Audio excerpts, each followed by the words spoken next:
USA ने कर दी है बहुत ही अनएक्सपेक्टेड चीज। यूएसए है अब वो वॉर में आ चुका है ईरान के साथ। भारत में रात के समय यूएसए के B-2 बॉम्बर्स डिएगो गार्सिया से निकलते हैं और ईरान की तरफ एयर स्ट्राइक कर देते हैं।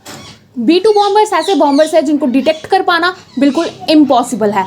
एक B-2 बॉम्बर की जो कॉस्ट है वो है 2.1 बिलियन। इन B-2 बॉम्बर्स ने ईरान की 3 न्यूक्लियर साइट्स यानी कि फोर्डो, नतनाज एंड इस्फहान इनको टारगेट करते हैं, जो कि ईरान के अंडरग्राउंड न्यूक्लियर वेपन्स बनाने की मेन 3 लोकेशंस हैं। B-2 बॉम्बर्स इन तीनों जगह को टारगेट करते हैं और हैवी बॉम्बिंग कर यहाँ पर वो वापस आ जाते हैं। उसके बाद जो ट्रम्प है वो सबको ये बताते हैं कि उन्होंने ईरान को एक बहुत ही बड़ा शॉक दे दिया है, उनकी न्यूक्लियर साइट्स पर हैवी बॉम्बिंग कर दी है और ये माना जाता है कि ईरान जो है वो टेररिज्म का एक बहुत बड़ा ही एक्सपोर्टर है, वो टेररिज्म को बहुत ज़्यादा सपोर्ट करता है। इसी वजह से जो ट्रम्प है उन्होंने ये एक्शन जो है वो लिया है। यूएसए की ये जो प्लानिंग थी दैट वाज इनक्रेडिबल, क्योंकि यूएसए के B-2 बॉम्बर्स जो हैं वो यूएसए से निकलते हैं, उसके बाद ये हवाई में पहुंचते हैं, वहां से ये गुआम में पहुंचते हैं, वहां से ये डिएगो गार्सिया में जाते हैं और वहां से ये ईरान पर एयर स्ट्राइक कर देते हैं।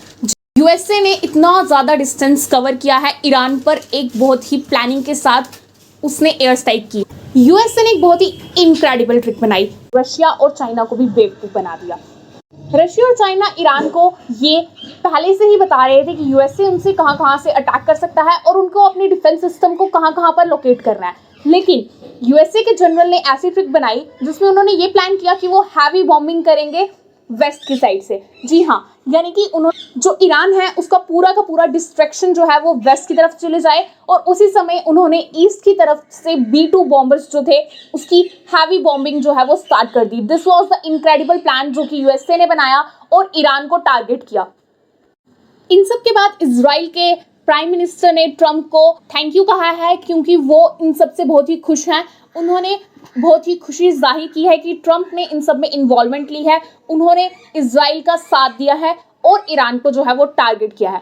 अब ईरान की तरफ से ये स्टेटमेंट्स आ रही हैं कि अब वो यूएसए को डायरेक्टली टारगेट करेगा। जी हाँ, अब ईरान ये कह रहा है कि हम यूएसए को डायरेक्टली टारगेट करेंगे और अब हम उन पर कभी भी अटैक कर सकते हैं। Please comment, share and subscribe.